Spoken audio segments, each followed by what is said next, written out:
Can you hear me? Yes, sir. Okay, cool. You put all the nail on. I ain't know that's what we were doing today. Bro, I just put on a fresh shirt, team. Dang. I'm just, How you living, man? You good? I'm good, bro. How are you? I'm all good. I told you I'm doing some red tonight, man. I graduated to wine, so that's what I'm on. I don't know if you on anything tonight. What you doing? Hey man, I'm on this Blanton, man. I'm on some bourbon tonight, man. All right, that's I had that's to, I good. had to, I had to give me a drink, man. I couldn't do the wine tonight. I hear you, bro. I hear you. That bourbon sounds good too. Hey, Yeah, so it's 8 o'clock. We might as well just get right into it. And if you have any bros that didn't RSVP, or just any guests, there are some GDIs in here, or just some allies in here. So we'll keep it to that accord. But you can send this to friends, anyone that didn't RSVP. You have the link. It will be open. We have up to 5,000 participants available. Um, it's filling up now, but there is room left. So make sure you share it if you like. Happy to have you here. You know, appreciate you, bro. and the topic today is the importance of friendship. And I guess I'll lean into it a bit because Malcolm's not here, and I just wanted to dig into the fact to the reason why I point that out. And you know, I'm sure we all saw, his teammate, Drew Brees, and I think we're amongst friends, so we'll get into it a bit, without getting too personal. But a colleague of his said something, that's against his personal beliefs, all of our beliefs, I would assume, Pretty much. about the protest. And me personally, I see where the compromise come from, a personal conflict with Mount, because it's like he has a well-being, he has a family, he has a team. I'm Mhm. sure he has goals that he wants to win. And then if he doesn't say anything, then he's conflicted to his personal fiber. You Yep. know what I'm saying? So I just kind of want to open the floor to you a little bit, because I'm sure a lot of bros here were expecting to see him, Yeah. expecting to see Mal. But if you could just kind of dig into why he's not here, I'm sure everybody understands it or even got a clue. But go ahead if you want to share Yeah. it. So, Malk's my dog, and Malk has been. I know this fight is not new to a lot of people, but Malk has been in the trenches for a very, very long time, fighting for people that look like us, fighting for institutions that benefit us, fighting for the progress of us and people that are coming that have come before us and after us. And sometimes you just get tired, man. Sometimes your head is bloody but unbowed, and sometimes it's okay to take a rest. Sometimes it's okay to step back from always fighting. But I think that's the importance of the bruhs, is to be able to lean in and step in when people are tired of fighting and when they can't fight no more, and when people are always on the battlefield and it feels like you got to fight for the community, and you fighting at work, and you fighting any other time in life. It was a time when Malcolm just needed to take a step back and rest if you must, and do all of that. So that's where he's at right now. He's good. He's in good spirits, and that, you know what I mean. He's not down. He's still fighting a good fight, and that's a definite. You know what I mean? Because that's just who he is. That's in his character. That's part of the reason why he became a Bruz. You know what I mean? So he's in a situation right now where he just needed a rest. You know what I mean? Spend some time with family, and kind of refocus and re-energize, and you'll see him back out there tomorrow probably, or Yeah, the yeah, day yeah. after. So that's kind of like the kind of like brief rundown synopsis on why Malk's not here. Yeah, yeah. I mean, it's important.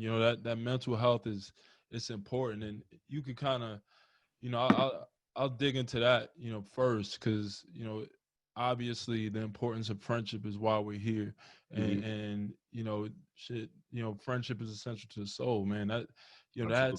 that's deep in my fiber personally, just like, but on the other end in this country, racism is embedded in the fiber of this Yep. country. So, I kind of want to just dig into, mental health, because we have some older brothers in the chat, some young brothers in the chat, and the just the stigma of, our first cardinal principle, right? Like, Mhm. that and just manhood in general. There's the conversation of, not taking time, like, mental health might be a sign of weakness. Yep. And I kind of want to, cut that stigma out and just talk about it a bit. How you take time for yourself personally, and for your friends, even how are you there for your friends? Um, I think like you said, man, and I'll piggyback off that. Mental health is very important. I think is even more so important in the Black community. We deal with so much trauma and so much trauma that's not talked about, and that it in some cases has become kind of faux pas for us to talk about it, because like you said, the first card, manhood, everybody want to feel like they can handle all these situations themselves, and that's what makes them a man. But sometimes asking for help is what makes you a man, and people need to really realize that. And I'm very thankful for my father's a bruz, and I'm very thankful for him and my mother. They're not married anymore, but when they did get divorced when we were younger, that was one of the first things that they did, was put me and my brother in therapy. And so in my family, I was 7 years old when I first went to therapy, and I never had that connotation attached to it that, this is a bad thing. This was a thing that both of my parents insisted on, is like, this is how we're going to be able to get through this. This is giving you an unbiased opinion. This is somebody that you can talk to and let loose. You can cry, you can be angry, you can ask questions if you don't know about them. So that was always kind of instilled in us from the jump, in myself and my brother. And then I have always been an advocate for it, because at the end of the day, if you don't have your mental health, like you're not gonna be good for nobody. You're gonna be tied down. You're gonna be bogged down. You're gonna feel like there's a weight on your shoulders, a weight on your chest the entire time. And I'm a big advocate of it. We have a group of bros, my chapter bros, that we are very, very big advocates of it. We are always checking in on each other to see how mental health. We do mental health checks, asking people what's going on and stuff. And I think bros need to, not just bros, but Black men in general too, need to kind of embrace that and understand and know that, man, that don't make you weak. That don't make you weak at all. That actually makes you much stronger. It gives you a methodical precision. It gives you preciseness in your thinking. You have a clear way about going about things and stuff. So I'm a huge advocate on doing that. I tell all my friends to do it, and I tell people to do it even when things aren't going wrong. Yeah, You yeah. know what I mean? When things are going right for you, you still need somebody there. You still need an unbiased opinion that can let you know, like, hey, maybe that's not it. Maybe you can go about it this way. Maybe you can approach this person this way, because maybe the person that you're working with or talking to or have to deal with, they may be going through mental health issues or trauma or something like that. So it Yeah. also prepares you for dealing with that too.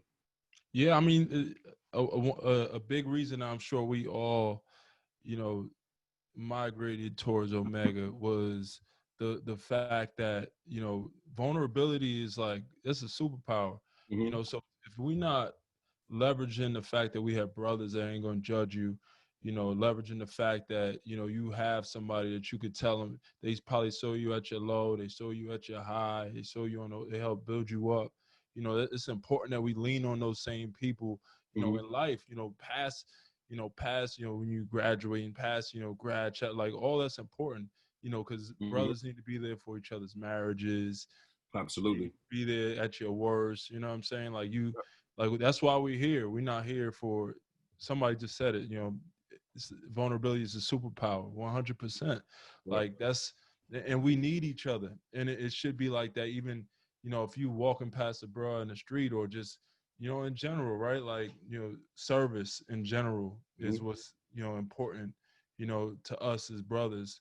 And when there's people out there that might need our service and they don't have to, wear those letters, like, we should be able to build up, Black men, or just men in general, you know what I'm saying? Mm-hmm. But especially now more than ever, we need to lean on vulnerability if you dealing with something. And and the reason why we got here is because, or the conversation here is because Malcolm, what I'm saying? Like he's tough. He's as strong as they come, but the fact that he showed a sign of vulnerability by telling us like, yo, I wanted to be here, but I just needed a day for myself.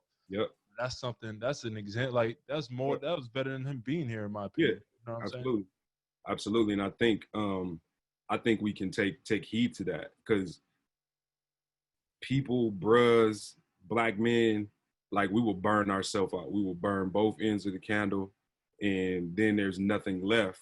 And then at the end of the day, if you don't take care of yourself, you might, and this is kind of harsh, but you might be potentially failing somebody else.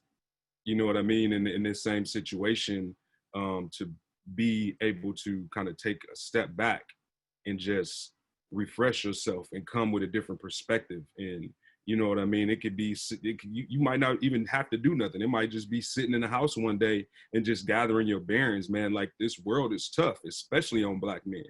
You know what I mean? Seeing people get killed in the streets and people recording it and not knowing if people are going to get charged properly for it and all of that stuff, like, that weighs heavily on a black man's mental. At least mine, I can speak for myself. So I tell all the bros, man, go out, find and research actually somebody that's in your area and somebody that can help you, and kind of build that relationship. And don't think that you're weak because of it. Don't think that you're any different because of it, because it's there. It's a service to help you. And they know a lot more. It could be medical, it could be mental, it could be any of that. They know more than what we know. So go out there and Absolutely. seek that help. Absolutely. And so I guess it's a good time, now that we kind of, made it clear why Mouth's not here. And Yeah. I hope we all understand, or, if you're a brother in here, you don't understand, that's, something we should talk about offline. But, I guess it'd be a good time to introduce yourself. I'll introduce myself as well, because a lot of brothers here might not know who I am, but my name is Marcus, 3IE 412. That's the second district for brothers who don't know. Um, and I'll let you kind of intro yourself as well, and then for you, I think it'd be cool to kind of let bros know about yourself and what you do personally. Okay. I am Eric White. I'm 1 iota psi 2007. That is the Ohio State University, 4th D. Um, a little bit about My myself. name was Little Puppy.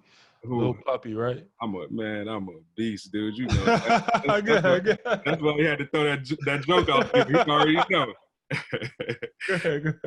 Yeah, I'm originally from Milwaukee, Wisconsin.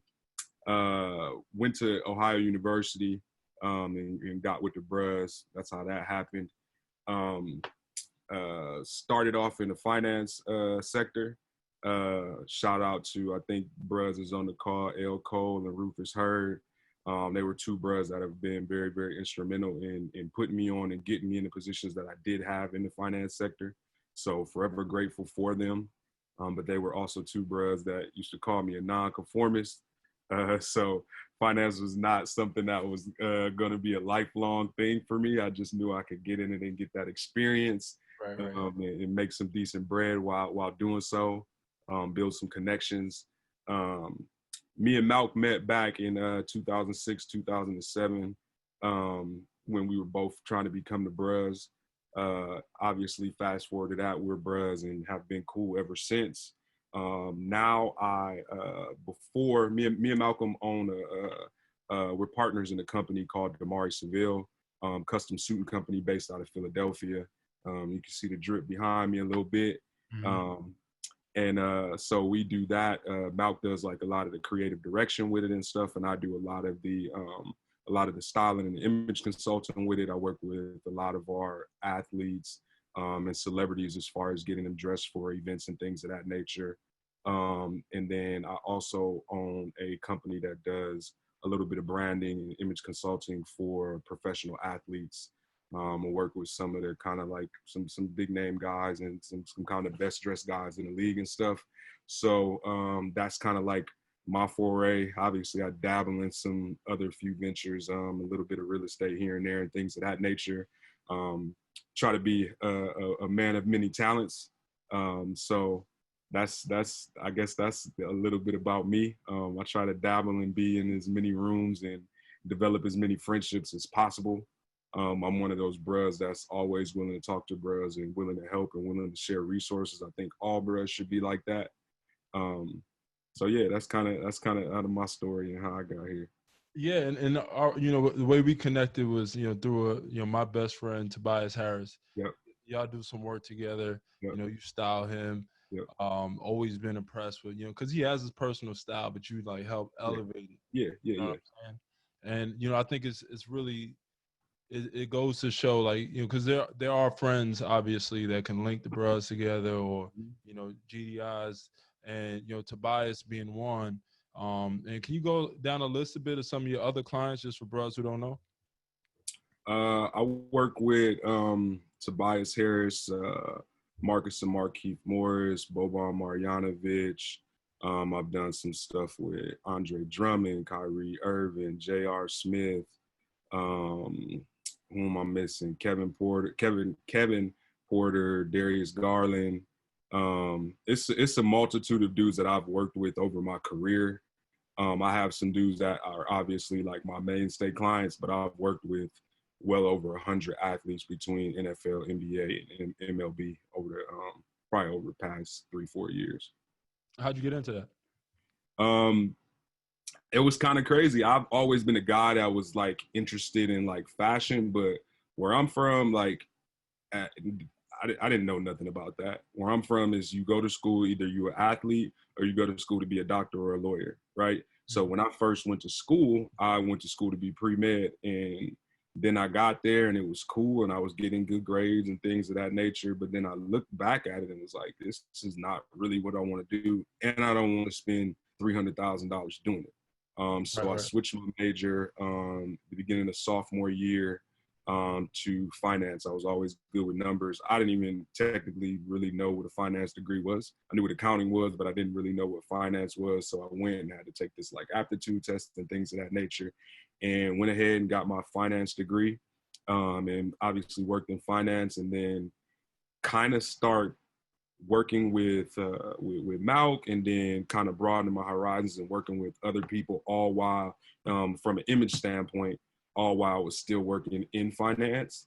Then it kind of came to a point where I was working with a ton of people and kind of helped build my brand and things of that nature, where I had to decide in 2014, do I want to stay in this finance field, or is it something that I want to try to pursue and go about myself and start my own company? So in June 2014, I left finance. I didn't really have, I saved some money, but when you don't have any money coming in and you got your own house and stuff like that, that bread started going very, very fast. Absolutely. It got very, very real. I still got my bank statement from Chase. I had $11.97 to my name. But God, real rap, but God. And that's like 2 days later, I ended up getting signing John Henson. That was my first NBA client to a full-time deal. And it's kind of taken off from there. So now I'm in a situation where I can kind of move and maneuver, and I don't really work for anyone. Yeah, give gratitude for that, man. That's big, because yeah, man. So we have a few people asking, how can they find your clothes? They want to check it out too. Website is damarisaville.com. DAMARISAVILE.com. damarisaville.com. We do mainly custom stuff. So you can see a little bit of what we do. You can check out our Instagram too. That's kind of like the best option. So you can see what we have, because 99% of our stuff is custom. You're gonna be able to make something for the big bros out there too? It's custom. We make it for anybody, big, little. Right. Yeah, we do all that. Who's the big bro? You? No, come on now. That's not what we're doing tonight. That's not what we're doing. My bad.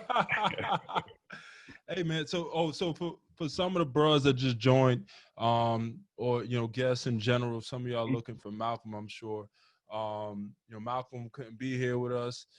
He has some, personal things going on. Obviously, I'm sure most of y'all saw, his colleague said something in the news that, personally was against his personal moral beliefs. I'm sure some of those beliefs align with us as well. So, he's just in a conflict personally, and he's just asked for time for himself.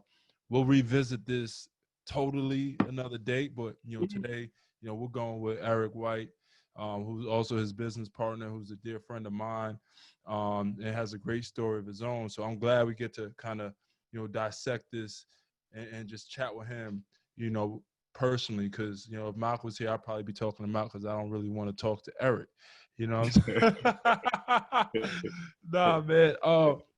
So man, I think, there's a trait about you, something that, gravitates people towards you. It's one, your story is very easy to connect with, because I'm sure there's a lot of entrepreneurs out there, or even entrepreneurs, bros with jobs that have side hustles. And and you mentioned that you're an entrepreneur, and you also have a number of side hustles as well. So I think it'd be good to kind of share some of your trials that you persevered through with the bros, so they can gain that perspective and apply it to their own, journey. Let me think. I've overcome a lot. You know what I mean? From beginning to the end. I grew up in Wisconsin. I grew up in Milwaukee, between Milwaukee and Racine, and that was, as a black man, that's a trial and a half enough. You know what I mean? But then going to a school in Ohio, and seeing black people that are come from affluent homes and come from affluent places, and seeing people from PG County and the DCs and from Dallas and LA and stuff, it was all so unheard of for me. So that's kind of where I got that joke, because I've always felt like, okay, yeah, you're a smart person, but now you have to surround yourself by people that are smarter than you, so that you can elevate them, they can elevate you, and you could get to different places. I'll say honestly, my biggest thing, and this is the thing that I talk about most of the time with like people that want to be entrepreneurs, it's crazy because like people are scared, intimidated, and rightfully so, to make that jump into working by themselves. But one of my trials, and one of the things that I got some good information from an older gentleman that has been working for himself for a long time, is that you have to set yourself up properly to do that. Mm-hmm. Most people will just either get fed up in the job that they're in, get angry about something, somebody talked to them crazy or did something to them, and then all of a sudden it's, I quit, I'm about to start this business myself. And that's not the proper way to do it, in my opinion. Mm-hmm. You have to have yourself set up. You have to have yourself sustainable, because bills don't stop. Things that you have to pay for don't stop. Like, you're going to get into another business and you're going to have to use credit, and building credit doesn't stop. Being able to pay for plane tickets before you get a dime from certain clients and stuff doesn't stop. So you have to continue to not be complacent, but be strategic in how you're moving and how you're operating to be able to accomplish that goal. A lot of people will come to me and just say, hey, I want to start a business, but why do you want to start a business? Like, is it just so you can say that you want to work with yourself? Because I tell people all the time, I know a lot more people that are broke, that are business owners, than people that work for other people. And there's nothing wrong with that. Like, I think there's a stigma, especially in the Black community now, that is, to be great, you have to own your own stuff, and you have to work for your own company and things like that. And that's not the case. There's great companies out there that pay great benefits, that pay you an amazing wage, and you can stack, and you could get your extra 6% every year from your, from your 401k, and you could do all of that, and you can have the quote unquote whatever the American dream is for you. So I just want to give bros like knowledge on that. If you want to hit me offline or whatever, holler at me. But I want to tell them from a personal side, like, it's not always like cracked up to what, it's not always what you think. Yeah. Like, it ain't, that just as much as anybody, it ain't. Like, like It's not. COVID, like Corona hit. Yo, Like, you it know what I blows up. mean? Like people got to get paid, and now you're responsible for people, and now Mm-hmm. you're responsible for how they get paid, and now you're responsible for salaries, and then how buildings get paid for, and how rent get paid, and things of that nature. And people oftentimes forget about that, Yeah, and yeah. it's all about the prep. So that's why it's super important to make sure that you have a plan in place for exit. Like, if it's one thing that I've learned from being around my white counterparts and stuff, no matter what it is, they always have a succession plan.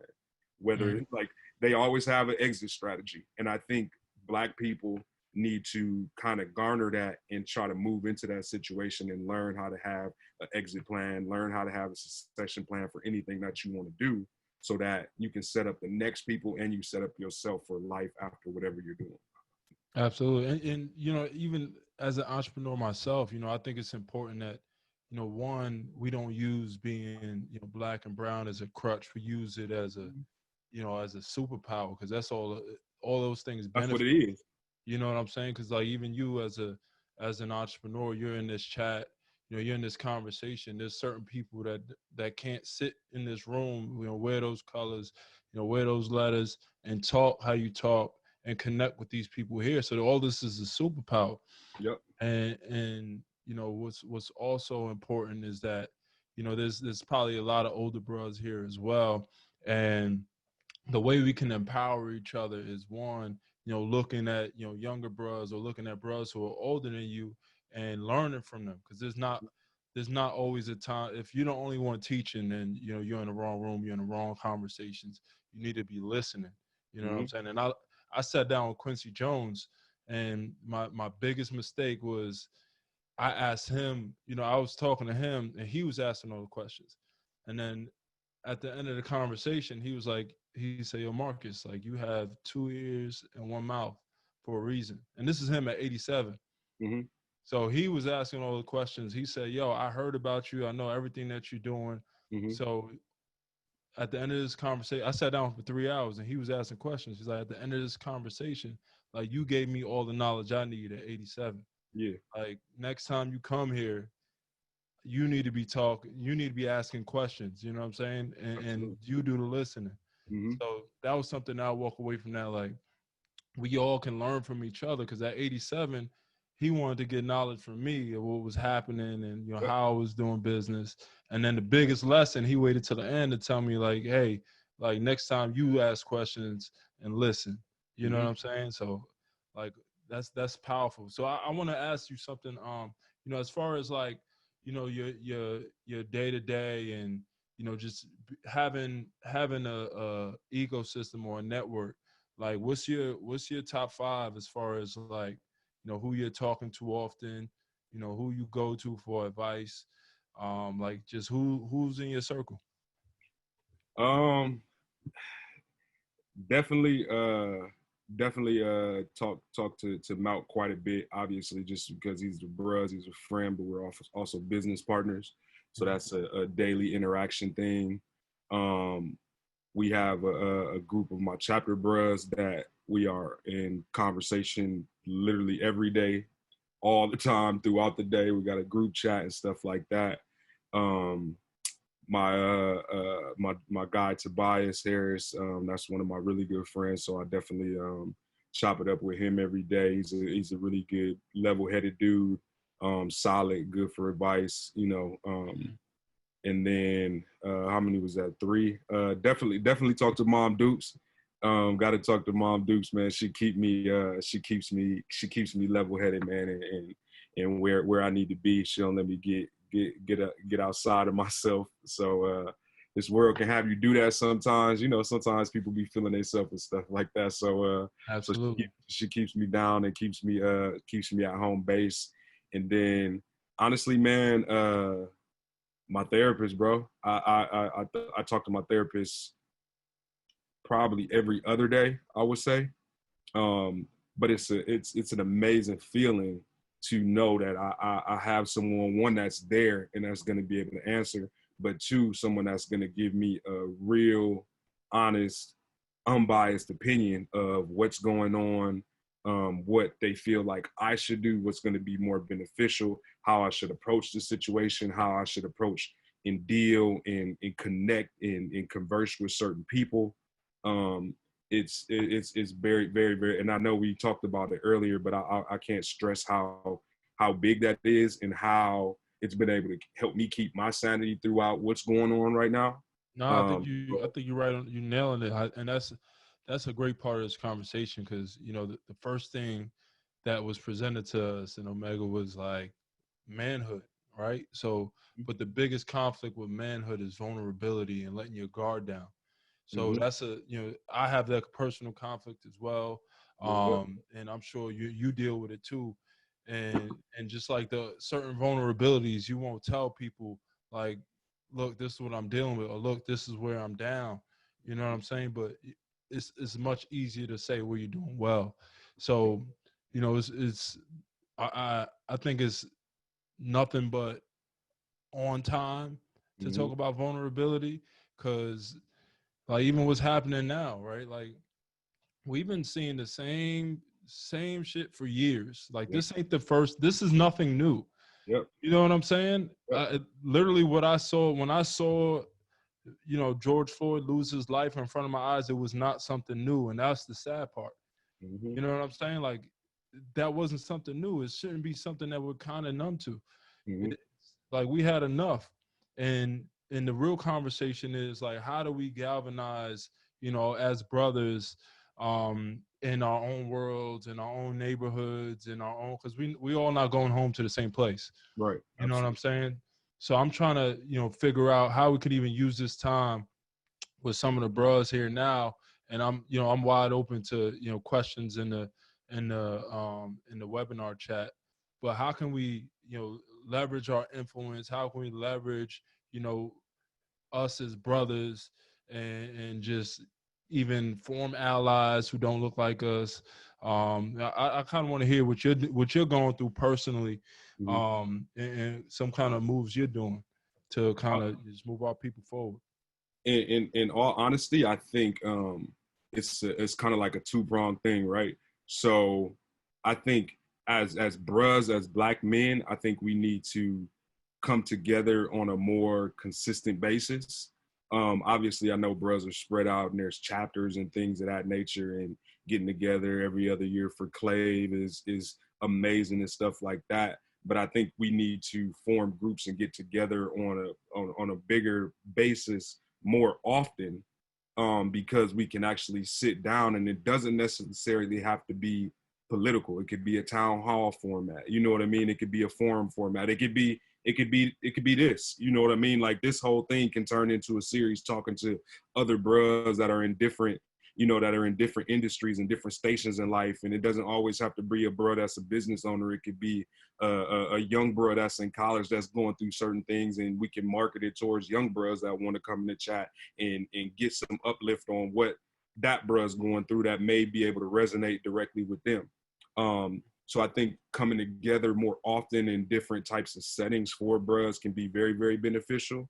But I also want bruhs to understand that it's okay for us to come together, but it's okay for us to come together and also develop allies that are out here too, because there are good allies that are out here. We ain't gonna win this fight without allies. So I know, like me, I used to be a person that was like, man, I don't care about no allies. We're gonna do this ourselves. We don't need no help.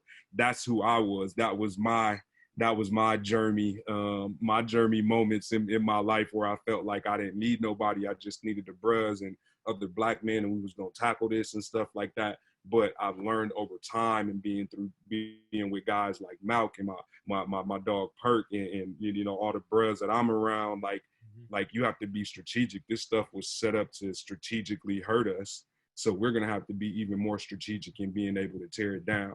And that's talking in forums like this. That's like I'm meeting with a bunch of the quote unquote mega church pastors like this Saturday to talk about what can be done, as far as like police brutality and the riots and things going on in Cleveland, and not just talking about that, but also talking about the crime and things like the stuff that we can take a hold of ourselves that we don't even need other people for. You know what I mean? Like being able to do that too. So I think it's everybody realizing at the end of the day, everybody has you might not have as much reach, but you have just as much power as everybody else. And I think people are like, oh, I don't got the platform maybe Malcolm got, or I ain't an NBA guy and my voice don't matter, but it really does, because at the end of the day, your voice is connected to your family. Your voice, if you got a girl, your voice is connected to their family. If you got friends, your voice is connected to their family. So now you have this whole inner web that's connected, and it's all based off one voice, and you have to continue to use that voice. And right now, I don't see enough bros, I don't see enough black men using their voices. And I'm not talking about just posting pictures on Instagram and being upset, because everybody mad right now, but we all know at the end of the day, that's going to die down. You know what I mean? And then I'm a big advocate of bootstrapping too, man. I love seeing bros go back, and I mentor quite a few kids, and I love seeing bros go back and mentor kids. I feel like I don't see that enough from the bros. I know we have mentoring programs, and you know what I mean, and talent shows and all of that, but I'm talking about a really true, genuine mentorship with bros. And I know, like, and it's not saying that you have to be at this certain financial capacity or anything like that. Some kids just need a male figure. You know what I mean? Like, Yeah. My mentee that I'm closest with is is a kid who got both parents in the household, but both of his parents work all the time. One of his dad is a ER surgeon, and his mom's a dentist. And Yeah. you would think that he has a great life, but this kid is a young black boy that's out here alone, because since 8 years old, they stopped getting a nanny, and now you know what I mean? He just out here by himself. Yeah. You know what I mean? So it's not even a financial commitment for me. It's a time commitment. It's a commitment for me to sit down with him, and you know what I mean? Like, take him out here, and we go fishing. We'll get ice cream. Like, I got a dog. He like being around my dog, and we'll just go out and just hang out. You know what I mean? Like, it's that camaraderie that a lot of people are doing too. So, yeah. So yeah, we dug in. I'm glad we got to touch on that point. Our brother A Townsend has a question. And by the way, bros, you can start dropping questions, or anybody out there, you can start dropping questions. We'll answer them. From your image management advice perspective, how can we in this media saturation age, or how or what, dog, younger brothers protect their images, and how the internet is used to disqualify folk from opportunities? I'm gonna skip that question. Although it's a good question, no, it's a really good question. But I saw one of his other questions that I think would definitely something that you can answer. Okay, so what can you say as businessmen trying to make it to brothers and others who are always looking for a hookup? Because I'm sure you get it all the time. Because I even ask you, like, yo, what's the discount on my suit? Yeah. So I want I to hear get it. You know what I'm saying? Like, So my thing is this: don't come asking me for no discount if you're not finna go ask Gucci and Louis Vuitton and all of them for no discount. You don't come in a store asking for a discount. yep. If you my dog, if I've been rocking with you for forever and stuff like that, then then it's something completely different. But at the end of the day, even the people that I'm rocking with and I've been rocking with that long, don't ask me for it. Mm-hmm. You know what I mean? It's the people that, oh, I'm the bruhs. You know how many bruhs it is in the world? We wouldn't even be in business if we gave every bruh a discount. Like, you know what I mean? Yeah, like, and it's crazy because, like, I think black people have to get away from this perception that because it's black, it's less than. Our quality is the same quality as any other designer. Zegna, Gucci, Armani, all of that. That's what we do. Like, we didn't just start this like business out of the blue and just say, hey, you know what I mean? Like, we just gonna start this random suit company and get our suits made wherever and not have the right fabrics and stuff like that. It was strategic in doing it. So my advice to you is just tell them no. And if they don't want to support you, then that's what it is. Like, you're gonna move on to the next one.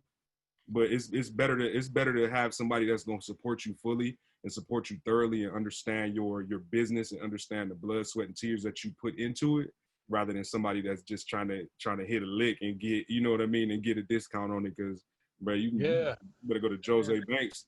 The biggest thing with that, and being a business owner myself, it's the it's you set your price and you live your life, right? Like Jay-Z said that, set your price, live your life. Because Mm-hmm. at the end of the day, if you gave a discount to one person, and that person gonna be like, yo, Yep. my boy Eric making suits, and he'll give you a discount. Tell him I sent you. And then Yeah. you know what I'm saying? Or Yeah. even like if there are any bros out here who are offering services, Yeah.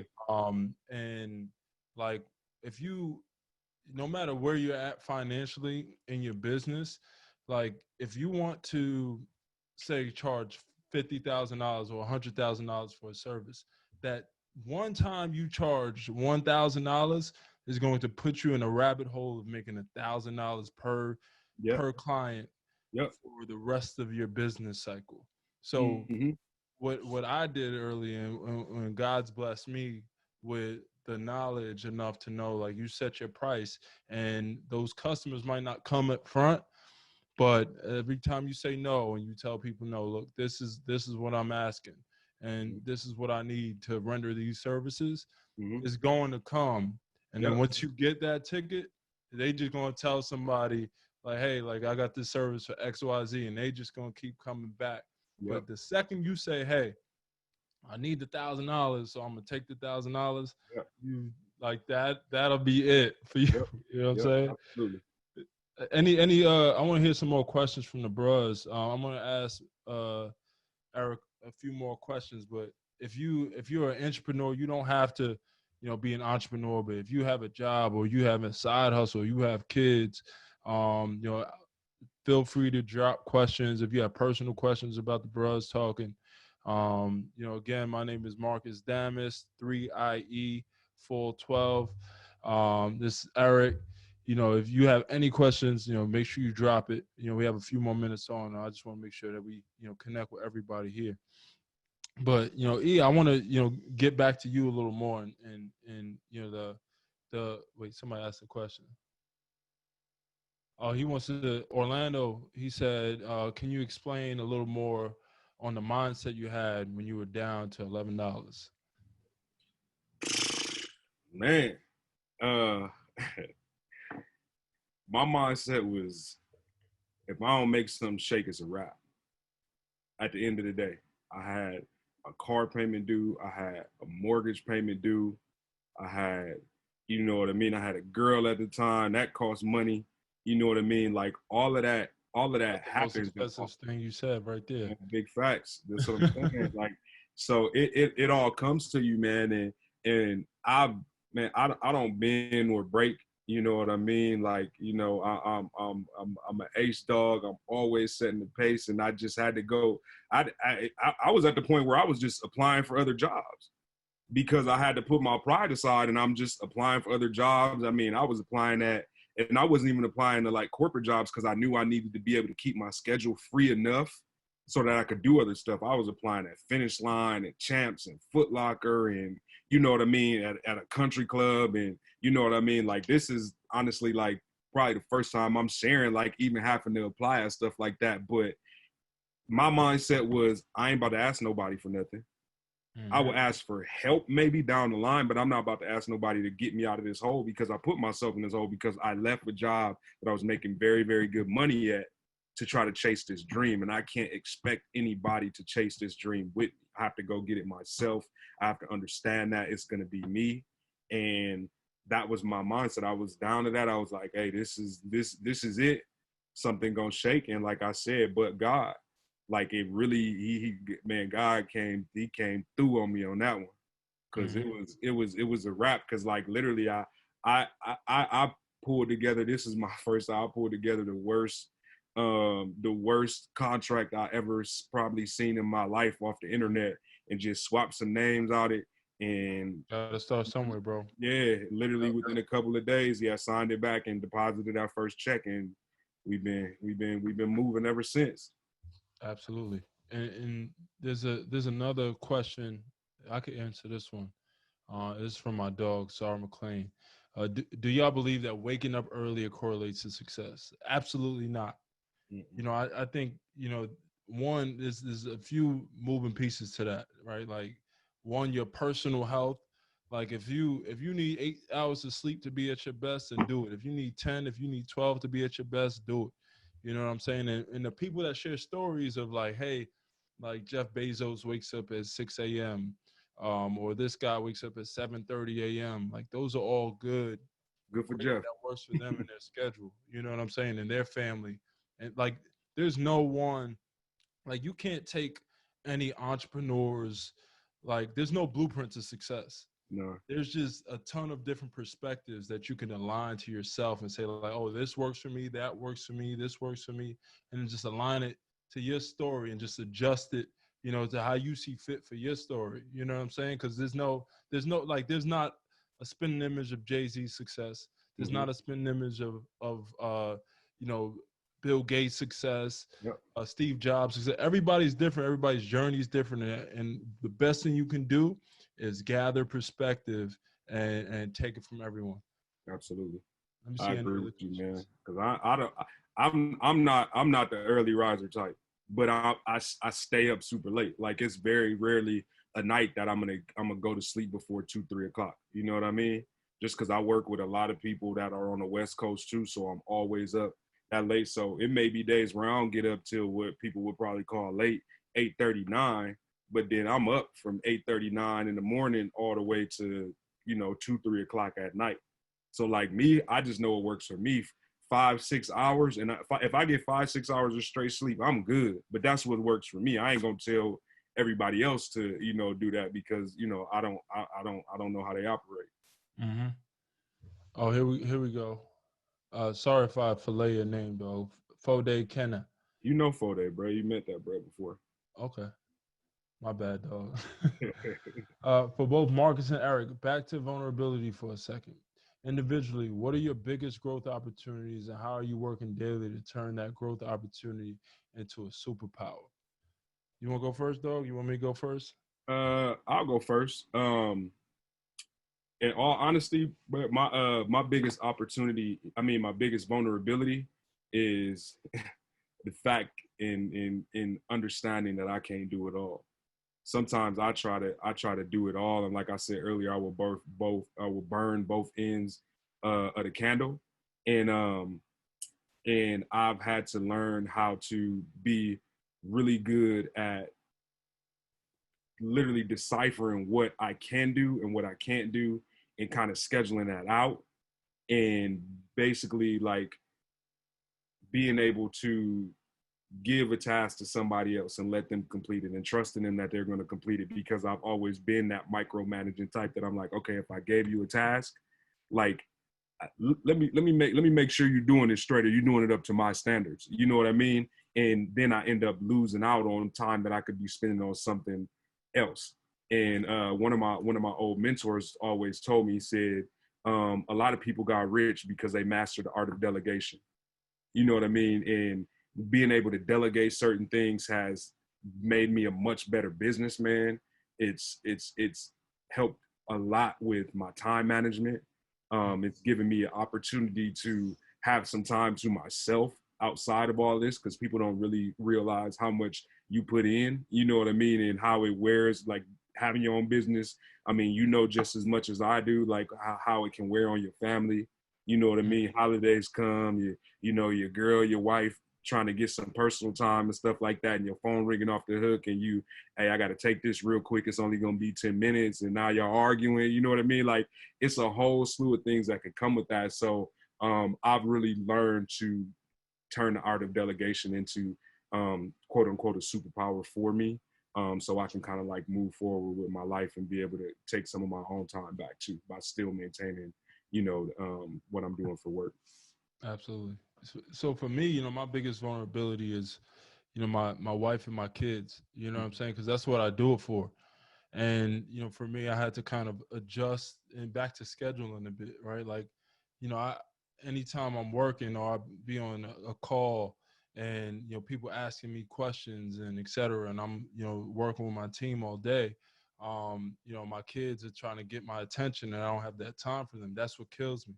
So my biggest vulnerability, I had to, up until early last year, I didn't have a schedule for myself with my kids. Mm-hmm. And until I did that, that's when things open up for me. Like now I know I could wake up with my son. I got to get him up early. Yeah. We go on a walk, we talk, You know what I'm saying? I get him up at like 7 Yep. because I know that's my time dedicated to him. I make breakfast and etc. We let my, my daughter, she'll sleep it through.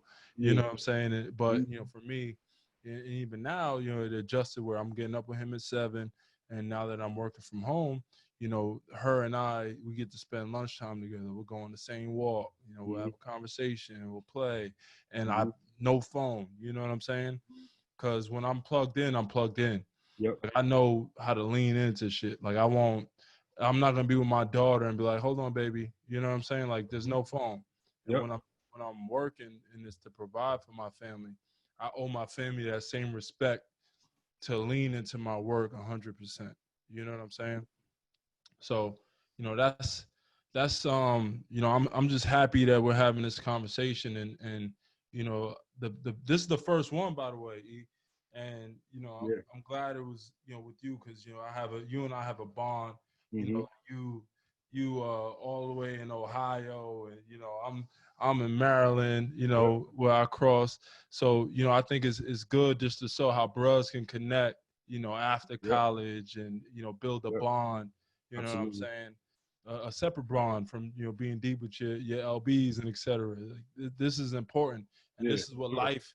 This is why we join. You know what I'm Yeah. saying? The Um, bruhs. it, This is the bruhs, and exactly. it's a beautiful thing, man. I hope bruhs continue to use this platform. I think it could be a good thing to let bruhs get certain things off their chest, to Mhm. talk about what's going on in the community, to talk about what's going on in the world, let's talk about what's going on specifically in our situations. Just being the bruhs, I think it's an amazing platform, man. I think we should continue to use it. Absolutely, absolutely. So in closing, about I guess I can answer that. We can answer this question with a bruh's reading and writing. I think it's always good to leave with some knowledge. Yeah. For me, I I love memoirs and bios. Mhm. I just finished a book, Bob Iger, the CEO, former CEO actually now of Disney. His perspective is amazing. He talks about how he kind of in a sense, lucked up and was always in the right place to get lucky. Mhm. And he's just one of the best CEOs in history. Mhm. So like gaining his perspective was huge for me. And I Yep. write every day, dog. Like I always walk around with this book right here. And while Eric was talking, I was gaining perspective from him too. Like I always write. I got about 50 of these loaded up in my desk, Likewise. finished. Likewise. Like so, I'm always writing, man. But yeah, what you reading? E? I just actually reread this book. It's a really really inspiring book. It's called A Jewish Phenomenon, and it has so many correlations between Jewish culture and African American culture, and it talks about why certain cultures shouldn't be scared to be within their own culture. Everybody does that except black people. You know what I mean? And I think black people are starting to get better at that, but black people also shun each other for doing that, for saying, I only want to buy black, I only want to dress black, I only want to eat black, I only want to drive black. You know what I mean? But Mhm. everybody does that. And it's the same thing. Like we're shunned specifically in the media. If black men are out here saying, I only want a black woman, why? You know what I mean? And it goes in depth about that because every other culture does that. Jewish people do that, Asian people do that, Chinese people do that, Mexican people do that. Everybody does it, but it's unacceptable when the black community does that. So it kind of goes into depth on what that is. And then I just finished up this book that I feel it's called White Fragility. I feel like it is a book that allows you to express yourself but also talk to your allies, your white allies in this fight against racism a little bit better. I think that's a book that not only just white people should read, but I think black people should read, anybody should read because it gives you a lot of tools to be able to approach racism from their mindset and be able to approach a different way to get a better experience and a better response from the people that you're asking to help you in the fight against racism. I love that one. Yeah, you got send me that one. Yeah. White Send me the fragility. Yeah, details on that. yeah, for sure. Definitely can. Yeah, man. I'm glad we were able to jump on together. I know some bros got to get to dinner, got to get to their ladies. I'm glad you all stuck with us. You can find me on social media at Marcus Damas, or email me personally, Marcus@fuelbyculture.com. I'm here as a friend. Any questions, business advice, whatever it may be, personal questions, whatever y'all need. And with John, man, he slayed my last name, Damas, dog. That's crazy. He put Dumas. Come Damas, on, yeah. John. Everybody holla at me too, man. I'm on all the social medias. Eric Anthony White, just straight ERIC Anthony, last name White like the color. Holla at me if bros got any questions. If bros are looking to get into fashion, dealing with athletes, you know what I mean. The image consulting, um, any I mean real life anything, man. I'm all about connecting. If you got questions about anything and I don't have answers, I probably know a bro that is in a subject matter expert in that area, so I can connect you with them too. That's It big was because at the end of the day, man, like we bros got to remember, like we don't need Instagram as a network. Like we got each other. You know what yeah, I'm saying? Like got we this. have a network that exists, bros from every industry. Yep, Make sure we lean into it and don't go searching outside. Like search inside first, because an absolutely. opportunity can be looming somewhere for whatever you're doing for yourself. Yep, No matter the absolutely, sector, let's lean into our social media, meaning our network, our fraternity, our brothers. absolutely. Yep, Thanks, man. I'm glad we did this. appreciate Bros, you, bro. again, looking forward to connect with all of y'all. And we're going to do another one next week with Steve Pammon. He is the president of Parkwood Entertainment, which is Beyonce's company. He's a good bruh. Just like Eric, has great stories, great perspective. So tune in. Quintus Bishop, thank you. We want to thank John. We want to thank IHQ. We want to thank the frat in general for the support, and let's all stay in touch, dog. We'll do, dog.